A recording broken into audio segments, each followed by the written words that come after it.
Halo, karibu katika channel yetu pendwa kabisa, vitabu na uchambuzi. Na leo tutakuwa na kitabu bora kabisa kinachoitwa mbinu za kuongeza kipato chako. Mbinu za kuongeza kipato chako. Kitabu hiki kimeandikwa na mwandishi wetu bora sana, Brother Joel Nanauka, na kitabu hiki kinapatikana kwa namna mbalimbali za kimtandao. Unaweza ukawasiliana na Timiza Marengo Bookshop ukapata kitabu hiki na ukakisoma kwa kina. Mimi katika kitabu hiki nimejifunza mambo mengi baada ya kukisoma, na ninamshukuru sana mwandishi wetu Brother Joel Nanauka.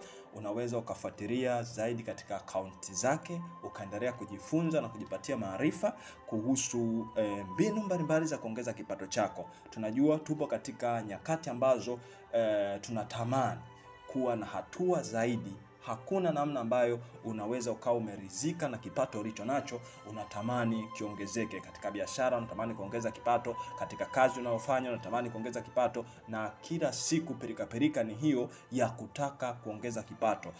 Brother Joel Nanauka katika kitabu chake ameandika mambo ya msingi ya kukusaidia au kutusaidia kuongeza kipato au vipato vyetu.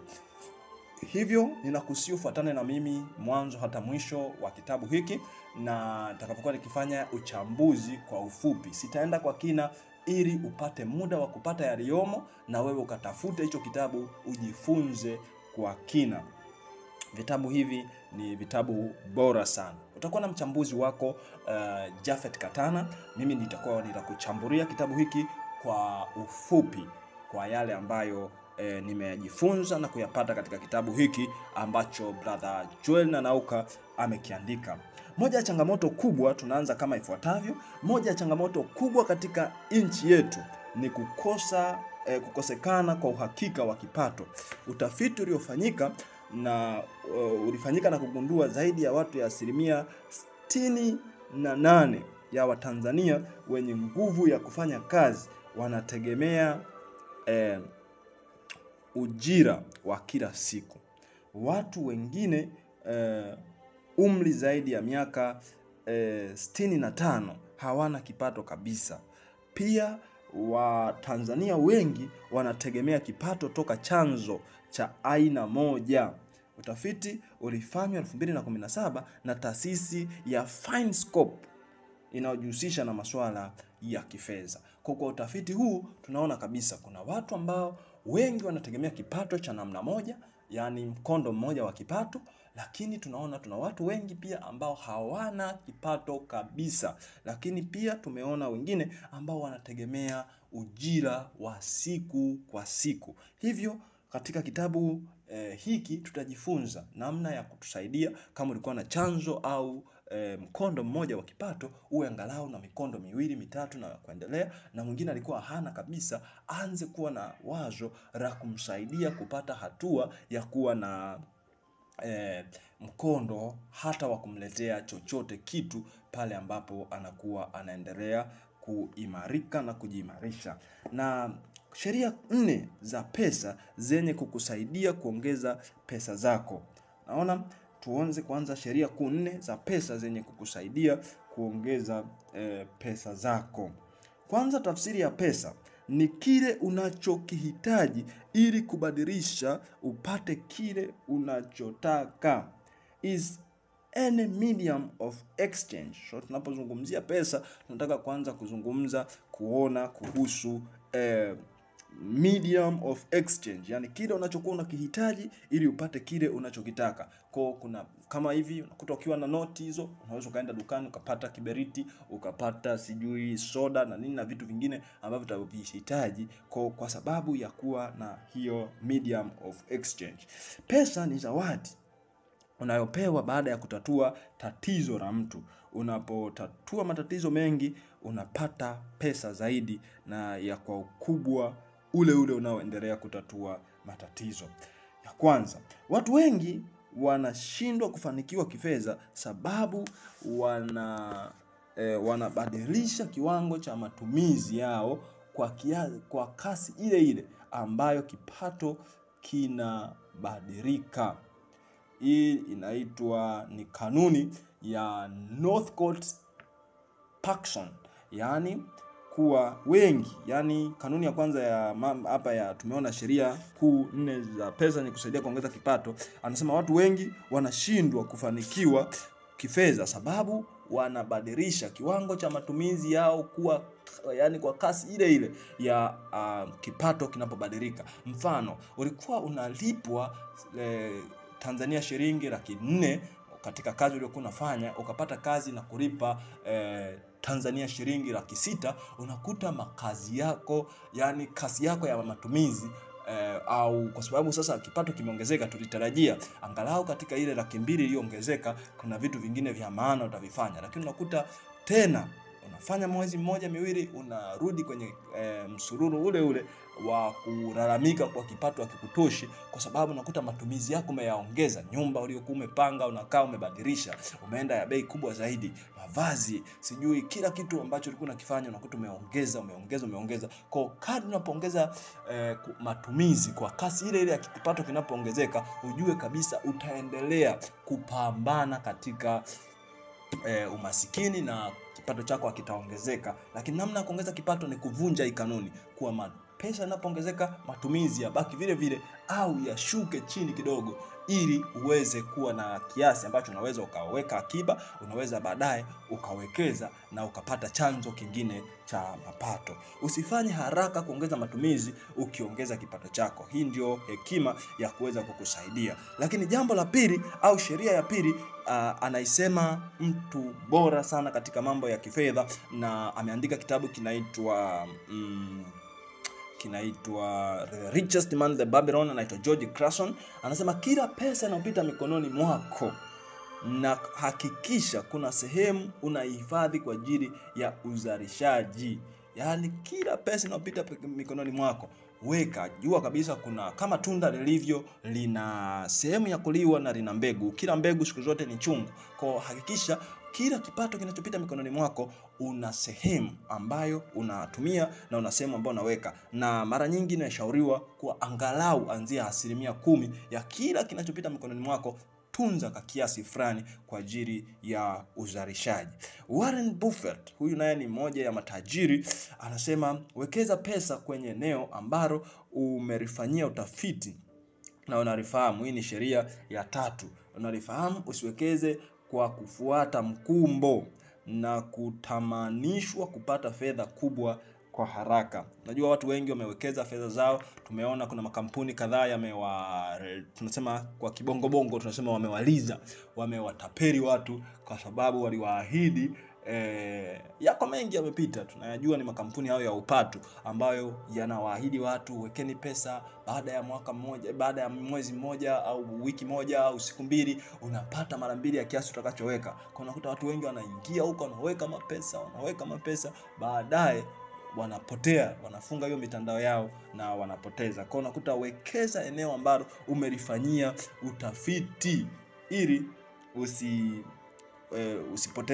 usipoteze pesa katika watu ambao wanakutamanisha kuwekeza fedha kwa haraka na ukafuata mkumbo, kwa sababu hao watu wanakuwa waambie na wenzio wekeza, wewe umeona imeongezeka. Kwa unakuta ukifanya hivyo unakuta hakuna uwekezaji wa haraka na kupata fedha haraka hivyo ambao hauna madhara. Ukiweka haraka hivyo pesa baadaye itakugharimu.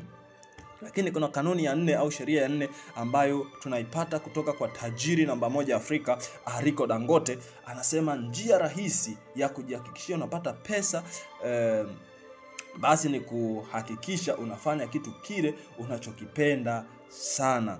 Shughuli umeona?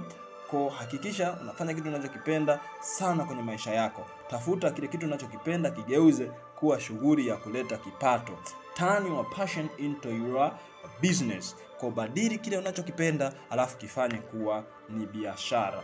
Kwa hakikisha unafanya hivyo. Ukiwa unafanya hivyo, hakika utaanza kuona kama ambavyo inakusudiwa. Jipime kidogo kwa worth ratio.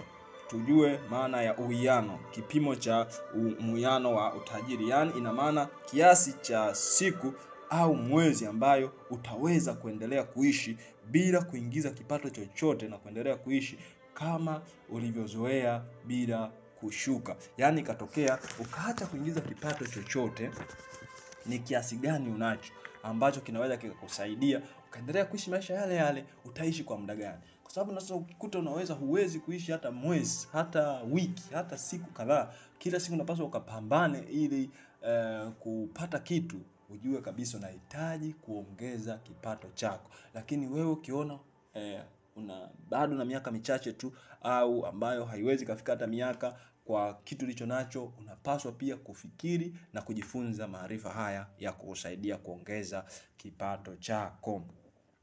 Katika hiyo worth ratio tumeona kwa kiasi ulicho nacho kinaweza, yani usifanye kazi yoyote, usipate kipato kingine chochote, kiasi ulicho nacho pengine kitakusaidia kwa muda gani. Wengi unakuta hapa hana hata kitu, hana hata 100, ambapo ungeza hana hata 100 mbovu, ambayo sasa naweza kaiangalia kuwa naweza kumsukuma maisha yake mbele. Kwa tunapaswa kurudi chini na kuangalia tunafanya nini kuhakikisha tunakuwa sasa pia na kiasi ambacho hata usipofanya kazi unaweza kaendelea kuishi maisha ya namna hiyo hiyo, ukala vizuri, ukakaa vizuri na ukafanya mambo yako bila kubadili chochote, na uone kabisa inaenda muda mrefu, hata miaka 100 na hata miaka huko mbali. Hiyo itakuwa sasa tayari umeanza kujimarisha na umekuwa na nguvu ya kipato.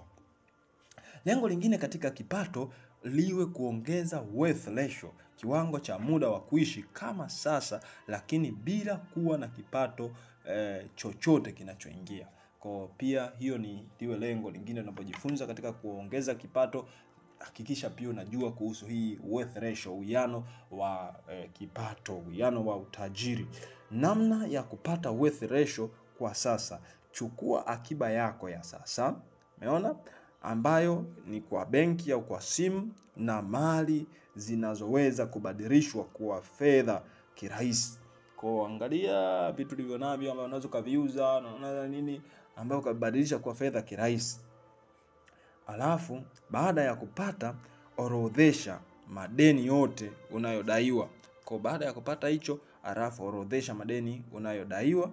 Baada ya hapo, orodhesha gharama zote unazotumia kwa mwezi: chakula, usafiri, mavazi, matibabu, ada na kila kitu, yani ambavyo unatumia hizo fedha zako, alafu ziorodhesha. Baada ya kunyumbua kimoja kimoja, chukua jibu ulilopata baada ya kutoa madeni, gawanya na matumizi ya mwezi. Jibu utakalopata ni idadi ya miezi unayoweza kuishi bila kufanya kazi. Kwa hapo ndivyo tunaweza kupata hiyo wealth ratio. Anasema kwa kifupi unaweza kusema wealth ratio is equal to total saving minus total liabilities over month expenses. Yani jumla ya akiba ukitoa na jumla ya madeni, lakini ukagawanya kwa mwezi. Answer is number of month you can stay without any work. So ukipata majibu hapo ndo utajua muda unaweza kukaa bila kuwa na kazi yoyote. Kwa sasa mimi wealth ratio ni 0. Nataka mwaka huu iwe mwaka mmoja. Kwa hapo sasa nitakisha natafuta kazi, naweka akiba zaidi, napanga budget, pia naanza utaratibu wa kufungua biashara na kuwa na fixed account, na baada ya kufanya pesa yangu itumike au izunguke. Not to find the School of Money. Unaweza kupata kitabu cha The School of Money cha Emmanuel Oluminde ukakisoma kwa ajili ya kujiongezea maarifa zaidi. Kwa hapo pia na wewe unaweza kaona wealth ratio yako ni kiasi gani. Mimi nimejaribu kukwambia ya kwangu hapa, lakini pia na mikakati ambayo ninayo baada ya kusoma kitabu, na baada ya mwaka mmoja ninatamani kuwa nimepiga hatua tena zaidi kuongeza wealth ratio yangu. Pesa imejificha wapi? Sasa tujue pesa hiyo imejificha wapi ambayo tunapaswa tuiongeze kuwa kipato chetu. Pesa imejificha kwanza kwenye mikono ya watu. Kama pesa haiko mikononi mwako, basi iko katika mikono ya mtu mwingine, ila pesa zote ziko mikononi mwa watu, na kwa kinachoweza kuzihamisha ni thamani. inayohitajika kwenye pesa kwa wakati huo.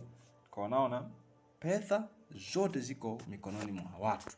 Kwa usipokuwa nayo wewe, ninayo mimi. Usipokuwa nayo mimi, anayo yule. Kwa kinachoihamisha fedha ni thamani inayohitajika wakati huo. Unapokuwa na thamani fulani ambayo inahitajika, watu basi watakupa pesa ili wewe uwape hiyo thamani. Pesa kwa kawaida inafuata thamani. Ukitengeneza uthamani fulani, basi pesa itakufuata kutoka kwa walionayo. Ukiwa tuna thamani fulani, basi pesa inaanza kukufuata kutoka kwa walionayo, inakujia.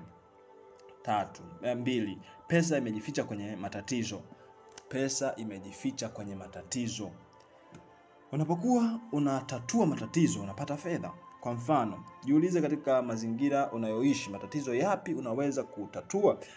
Jiwekee mkakati wa kuyatatua. Kuangalia matatizo yanayozunguka kwenye jamii yako, then jiwekee utaratibu wa kutatua. Tafuta tatizo linalogusa watu wengi. Juice problem inaitwa. Anza kutatua, utapata fedha nyingi. Kwa jaribu tu kujiuliza jamii yako inayosumbuka na kitu gani? Inapata changamoto gani jamii inayokuzunguka? Ukishajua hiyo, tunaita juice problem. Na ukishakuwa na hiyo juice problem, ukaanza kutoa huduma hiyo ya kutatua hilo tatizo ambalo watu linawasumbua watu wengi, basi utapata fedha nyingi. Unapotoa pesa, ina maana tatizo lako umemlipa mtu akutatulie, kwa sababu huwezi kutatua au huna muda, hivyo unaripia usaidiwe. Kwa kila unapotoa fedha yako, unajua kuna kitu unakipata ambacho kuna tatizo lako unatatuliwa, ambalo pengine huna muda au pengine usingeweza kutatua wewe mwenyewe, lakini unampa mtu akusaidie kulitatua. Hata tunapoenda dukani, vivyo hivyo, kuna kitu unatatuliwa, unatoa pesa yako, kuna kitu unapata. Huwezi ukatoa fedha yako bure tu. Kuna thamani unakuwa umeiona. Lakini jambo la 3, baada ya kuwa kwenye mikono ya watu, pesa iko kwenye mikono ya watu, imejificha humo, pesa iko imejificha kwenye matatizo, lakini ya 3 kwenye vipaji na karama. Naona hatua ya kufuata ili upate pesa kwa kipaji chako. Gundua kipaji chako. Baada ya kukigundua, kinoe kipaji chako hadi uitwe mtaalamu, expert.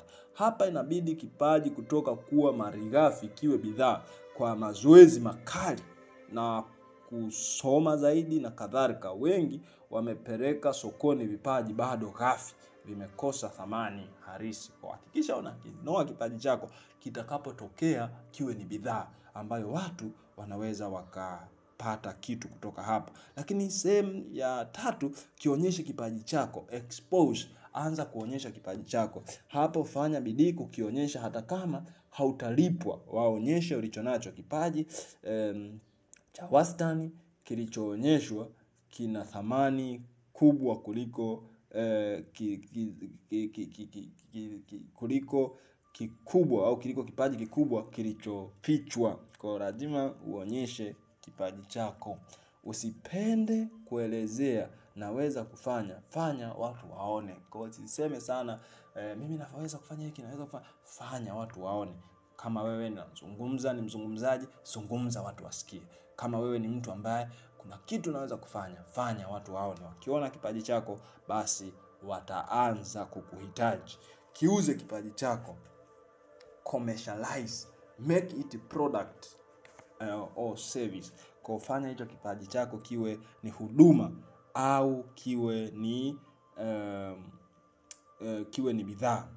Lakini sehemu ya 4 ambako pesa imejificha ni kwenye bidhaa na huduma. Sehemu ya bidhaa na huduma, unaweza kuanza kutengeneza vitu. Ndio maana naona watu wanatengeneza sabuni, sabuni za maji, kusafishia nini, wanatengeneza keki, wanatengeneza nini. Kwa hiyo unakuta kwenye bidhaa na huduma mbalimbali unaweza kuwa unatoa na uuza, watu wa shule binafsi wana nini. Kwa unakuta yote hayo, hizo huduma mbalimbali ambazo wanazitoa, watu wanakuja wanawapa fedha ili wapate huduma au wapate bidhaa.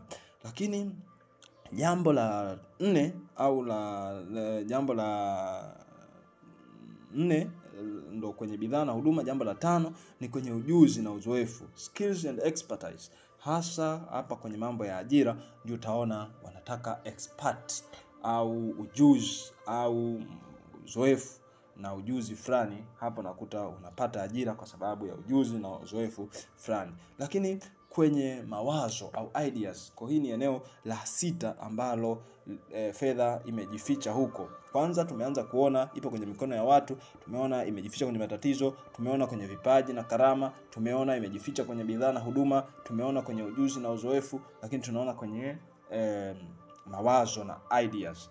Mawazo ambayo unaweza kuwaza kitu. Unajua kila kitu kilianza kuwa ni wazo. Kwa kama unaweza kuwa na mawazo chanya ambayo yanakageuka yanakuja kuwa ni vitu fulani, basi hayo yanaweza kukusaidia kupata fedha, na fedha imejificha huko. Hatua za wazo kukamilika. Tuone sasa hatua za wazo kukamilika. Hatua ya wazo mpaka linakamilika lina safari 4. Ya kwanza ni conception, kupata wazo. La pili ni rejection, kukataliwa. Wazo lako litakataliwa. La tatu ni implementation, kutekeleza. Utalitekeleza hilo wazo lako. La 4 ni celebration. Unakutalia ile wazo lilikuwa limekataliwa, baadaye limekamilika na limeleta matokeo, linaanza kushangiliwa. Siri ya kupanga budget iliyo ndani ya kipato chako. Sasa hapa tuone jambo lingine linaitwa budget.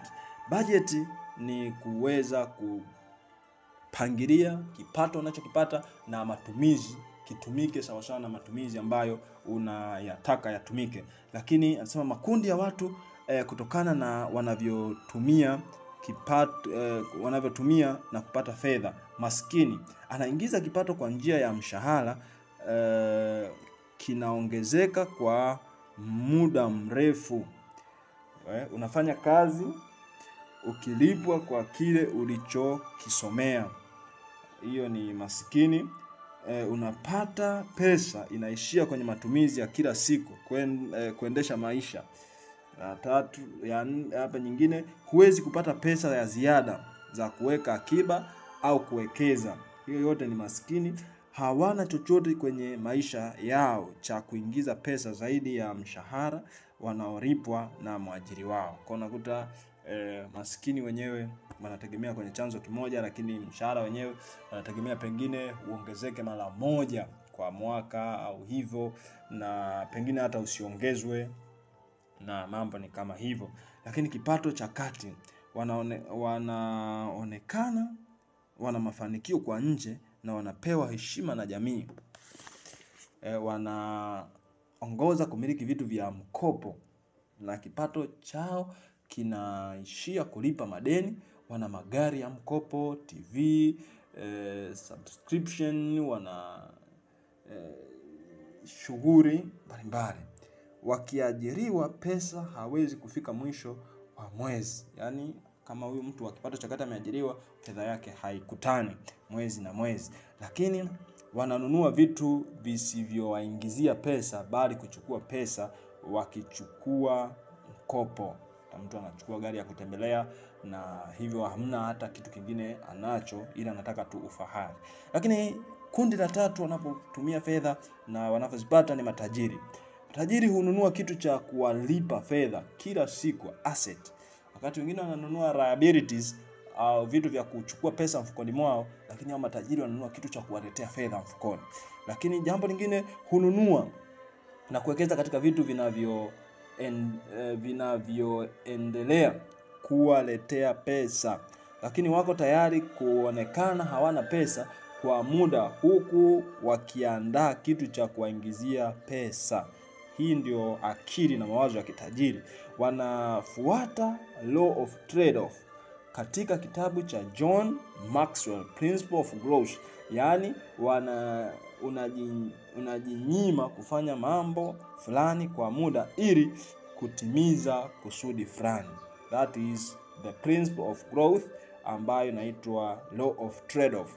Yaani unajinyima, unajizuilia usifanye mambo fulani, usifanye vitu fulani kwa muda fulani, au usiwe na simu ya namna fulani kwa muda fulani, baadaye utafikia na utakuwa nayo. Lakini tuone bajeti. Bajeti ni mpangilio unaoweka kwenye matumizi ya kipato chako kwa kuzingatia mafungu mbalimbali ya matumizi kwenye maisha yako. Ushauri wa Elizabeth Warren: bajeti ihusishe 20% akiba au wekezaji, 10% toa zaka, jenga uhusiano na Mungu wako, 10% weka akiba ukiwaza uwekezaji hapo mbele.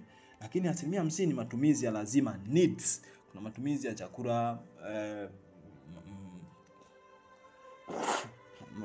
yani basic needs, mavazi, malazi.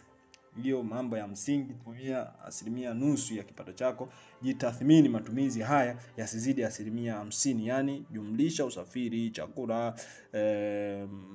vocha, malazi, vitu kama hivyo. Lakini kupata month expenses unazidisha na total income mara 100. Kupata 100% ya hizo kipato chako, unaweza kuchukua matumizi ya mwezi ukagawanya kwa total month income, ukagawanya kwa kipato chako chote cha mwezi, halafu kazidisha mara 100 na unapata 100% za kipato chako. Lakini matumizi unaweza kuyasitisha once 30%. Jiulize, unaweza kuishi bila hiki? Kwa kijiuliza kama unaweza kuishi hata hicho kisipokuwepo, basi fanya hivyo. Jambo lingine, kanuni ya umaskini. Maskini kanuni yake ni matumizi au expenses, lifestyle, alafu na baadaye debts, najumlisha kwenye madeni. Kwa unachukua mapato, umaskini unachukua mapato, unatoa na matumizi sawa sawa na akiba au na uwekezaji. Lakini kanuni ya utajiri au mafanikio, prosperity formula, ni utoaji kwa Mungu 10% mapato, lakini akiba na uwekezaji ambayo inakuwa si kuanzia 10% na zaidi, lakini greater than or equal to 10%, lakini matumizi ya lazima 50%, lakini starehe less than or equal to 30%. Iwe kubwa 30%, iwe sawa na 30% au ndogo kuliko 30%. Maeneo kwa unakuta utajiri ni mapato na utoaji kwa Mungu, ukitoa na akiba na uwekezaji sawa sawa na matumizi mengine. Maeneo ya kuwekeza, kuanzisha biashara. Maeneo 3 unaweza ukawekeza. Hapo maeneo 3. Kwanza kuuza bidhaa au huduma. Ya pili, e-commerce, biashara za mtandaoni. Ya 3, kutengeneza bidhaa zako mwenyewe. Nyingine, hard asset, vitu vinavyoshikika. Ujenzi wa majengo ya kupangisha, real estate. Lakini jambo lingine unaweza kufanya kuwekeza, uwekezaji katika madini na mafuta. Jambo lingine unaweza kuwekeza, uwekezaji katika mashine mbalimbali, kusaga na kukoboa, kuchonga barabara, kukata nyasi, vinyozi na vitu mbalimbali. Unaweza kutafuta mashine kukamua juisi na ukawa umewekeza katika mambo hayo. Lakini kuna intangible asset, mali zisizoshikika. Kununua hisa za makampuni na mifuko ya uwekezaji wa pamoja na au hati fungani, shares, mutual investment fund. Lakini kuna hedge funds na bond funds. Bonds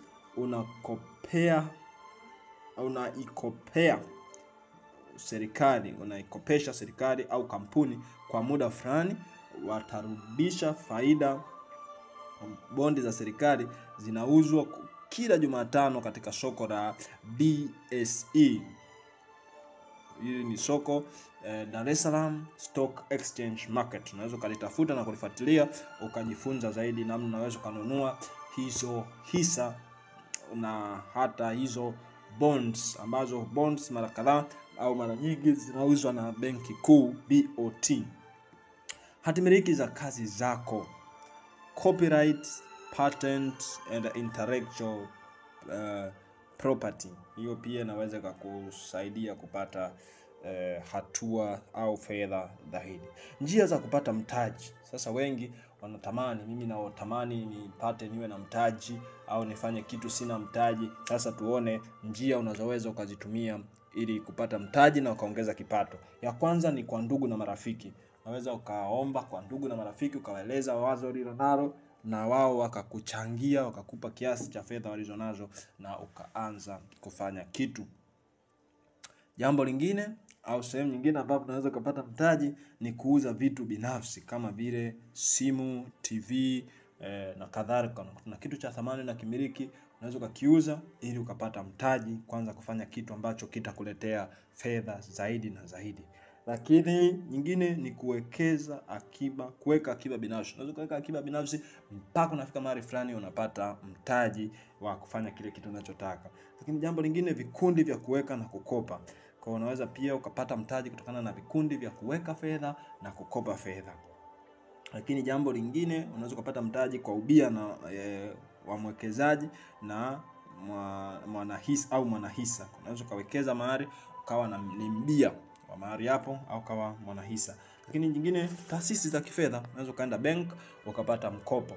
Taarifa zaidi za uwekezaji wa hisa na makampuni unaweza kufuatilia tovuti http://www.dse.co.tz. Unaweza kufuatilia hapo ukajifunza zaidi na mambo mbalimbali ya kuwekeza kwa hizi hisa na hati fungani, utapata maarifa zaidi hapo. Lakini taarifa za uwekezaji wa pamoja, mutual funds, unaweza ukapata pia kupitia hii tovuti yao au website http://www.uttamis.co.tz.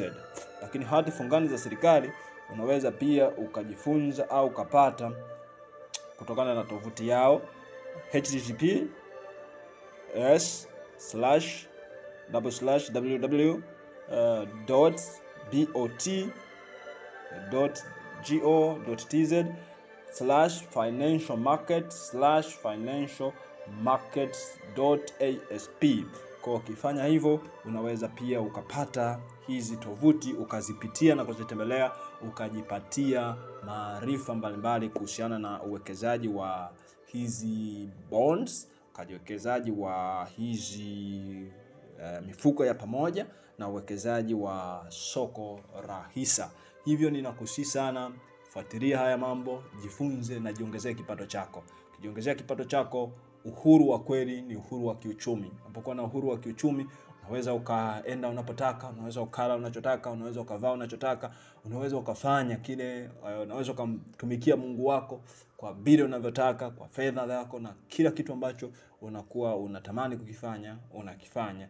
Hiyo yote itakusaidia na kuboresha maisha yako na itakuongezea hatua. Kufikia hapa mimi sina la ziada, na ninashukuru kwa kuwa umeambatana na mimi na kufuatana nami hata hapa mwisho, na imekuwa ni nusu saa nzuri ya kuongeza maarifa na kukupa hatua kadhaa ya kukuvusha katika kuongeza kipato chako. Na tunamshukuru brother Joel na Nauka ambaye ameandika na ametoa muda wake kwa ajili ya kufanya haya mambo, kuongeza thamani kwa jamii na kufundisha jamii yetu. Hivyo ninakusihi sana usiache kutafuta kitabu hiki. Mimi nimezungumza machache ambayo nimejifunza humo, lakini brother Joel na Nauka ameandika kwa kina, ameandika kwa upana, ameandika haya yote, ameyanyambua na kuyafafanua. Hivyo tafuta kitabu chake hiki, kisome namna ya kuongeza kipato chako. Kitakuwa ni kitabu ufunguo wa kukusaidia kuimarisha namna ya kupata kipato zaidi ya kutegemea mkondo mmoja. Mimi nikushukuru, lakini zaidi nikuhimize, kama bado hauja subscribe kwenye hii channel yetu pendwa Vitabu na Uchambuzi, subscribe. Bado tuna safari ndefu ya kuendelea kukuletea maarifa mbalimbali ya vitabu vya waandishi kutoka ndani na nje ya nchi ambao tutaendelea kukuletea. Na kama unatamani pia kupata uchambuzi wa vitabu vya Kiingereza, tuna channel yetu nyingine inaitwa Book Analysis au At Life, unaweza kusema At Life Hack, At Life Wisdom Hack.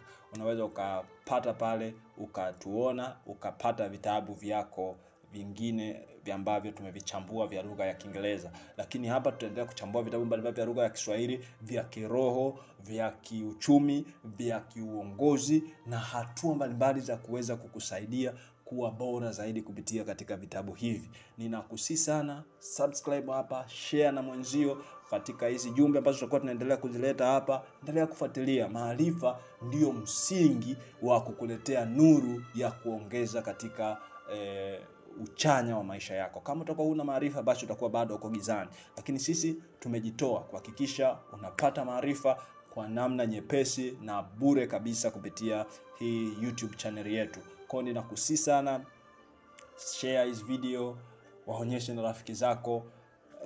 Haya yote, ukiwa na kitabu natamani tukikichambua, tupe maoni kwenye comments, umejifunza kitu gani. Tutafurahi kuwasiliana na wewe. Lakini pia zaidi tunaweza tukawasiliana kupitia WhatsApp. Namba zangu ni 07 au unaweza kaanza alama ya kujumlisha 255 745 74 66 91. Mimi ni mchambuzi wako wa vitabu Japhet Katana, na nimefurahi sana kuwa pamoja na wewe. Ninakukaribisha tena na tena na tena. Tukutane kwenye vitabu vijavyo. Asante, bye.